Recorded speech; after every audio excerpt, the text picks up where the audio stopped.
The goal with this activity is to really work on your lower body power. Here's what you're going to do.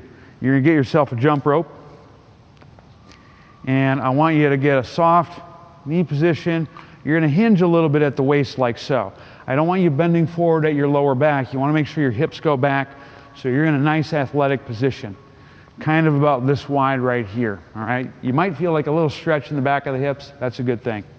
From here, you're going to maintain this type of posture, and you're going to do jump roping. I want you to try doing single leg like a runner position.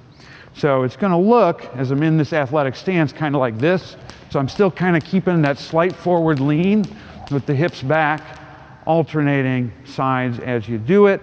It's going to look like this at full speed, and I'll give you a front view as well. So I'm here, just kind of lifting the legs up, getting a little bit of that forward lean so we can kind of mimic an acceleration position like so. So I'm here, just like that. And that's how it's done. Give it a shot.